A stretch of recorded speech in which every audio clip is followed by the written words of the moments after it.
सामाजिक, राजनीतिक और सामान्य समाचारों के लिए देखते रहिए EJ TV न्यूज लाइव।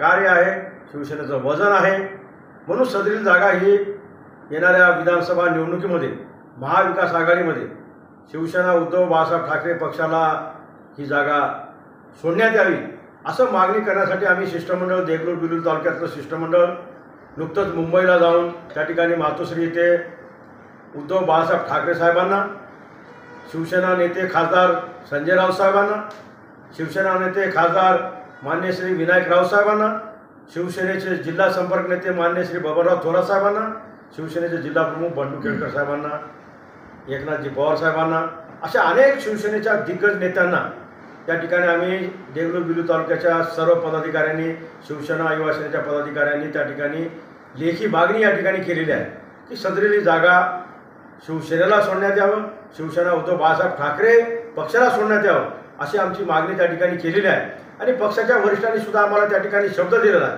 की कोणत्या परिस्थितीमध्ये सदरील जागा हे शिवसेना उद्धव बाळासाहेब ठाकरे पक्षाला राहील असं अभिवचन त्या ठिकाणी दिलेलं आहे। त्यामुळे आम्ही या ठिकाणी देगलूर तालुक्यामध्ये शिवसेना सदस्य नोंदणी मोहीम, ज्या ठिकाणी कार्यकर्ता सक्षम नाही त्या ठिकाणी कार्यकर्ते तयार करणं, जिथं शाखा प्रमुख सक्षम नाही तिथं शाखा प्रमुख तयार करणं, भगवा सप्ताह पाळणं, असा आम्ही या ठिकाणी उपक्रम या ठिकाणी चालू केलेला आहे। म्हणून येणारी जागा ही 99.99% 1% फक्त 1 पॉईंट, राजकारणामध्ये एका पॉईंटनं काही होऊ शकते, पण 99% पॉईंट सदरील ही जागा शिवसेना उद्धव बाळासाहेब ठाकरे पक्षाला सोडण्याची विनंती केल्यानुसार ती सुटण्याची शक्यता नाही, 101% हे फायनल झालेलं आहे। म्हणून मी या ठिकाणी आपल्याला विनंती केलेली आहे। देगलूर बिलोली मतदारसंघासाठी आपण उमेदवार म्हणून इच्छुक आहात आणि ही निवडणूक लढवणार आहात, यामागे तुमचे उद्देश काय आहेत की काही नवीन केली आहे का? देगलूर हा मतदारसंघ तिन्ही राज्याच्या सीमेवर बसलेला आहे आणि ह्या मतदारसंघाची बोलीभाषा अनेक भागामध्ये अनेक वेगवेगळी भाषा बोलली जाते आणि आजपर्यंत या ठिकाणी या भागातील जे काही प्रतिनिधित्व केलेले आहेत त्यांच्याकडून या मतदारसंघाचा विकासच झालेला नाही, विकास थांबलेला आहे। कारण विकास करण्याची त्यांच्याकडे कौशल्यच नाही, मी आज थांबत सांगतो। कारण या ठिकाणचा पाण्याचा प्रश्न आहे, शेतकऱ्यांच्या सिंचनाचा प्रश्न आहे, या ठिकाणी रोजगारांचा प्रश्न आहे, या ठिकाणी आरोग्याचा प्रश्न आहे, या ठिकाणी वीजचा प्रश्न आहे आणि या ठिकाणी शिक्षणाचा प्रश्न आहे। या सर्व प्रश्नावर मला आवर्जून काम करायचं आहे। कारण सिंचनाचा प्रश्न आहे, तो सिंचनाचा प्रश्न मागच्या बऱ्याच काळापासून लेंडी प्रकल्पाचा हा कार्यक्रम इथं थांबलेला आहे। जरी अधूनमधून त्याला कुठंतरी ब्रेक येते आणि त्यानं वर्षानुवर्षी तसंच लोटत चाललेलं आहे, म्हणून इथल्या शेतकऱ्यांना त्याचा फायदा झालेला नाही। दुसरी गोष्ट अशी आहे, आरोग्याचा प्रश्न आहे।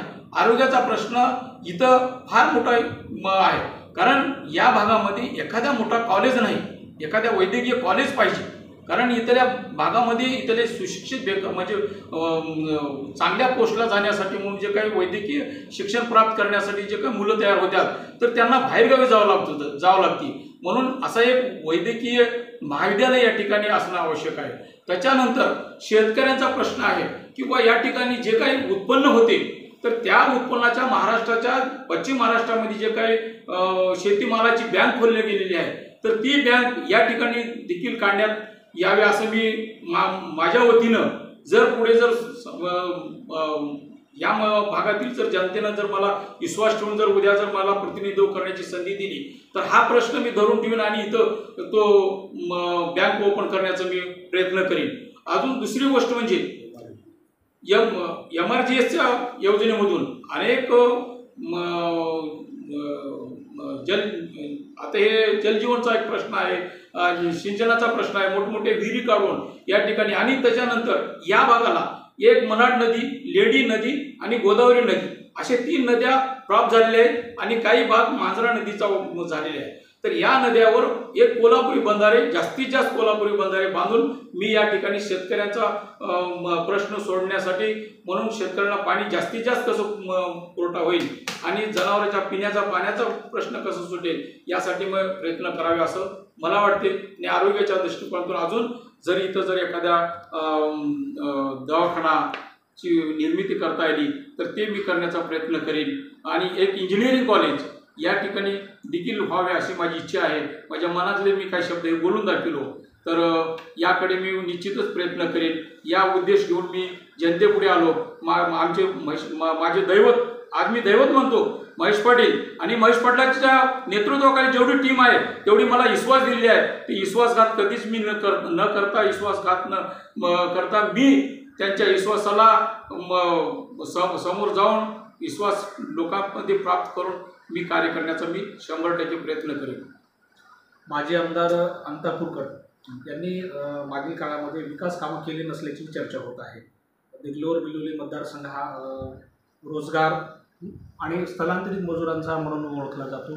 तर भविष्यात तुम्ही काय या संदर्भात आखणार? ते याच्यासाठी एक महत्त्वाचं आहे की यांना जर करायलाच पाहिजे होतं तर एखाद्या आपल्या भागामध्ये एकतर देगलूर या ठिकाणी एक मोठी MIDC आहे.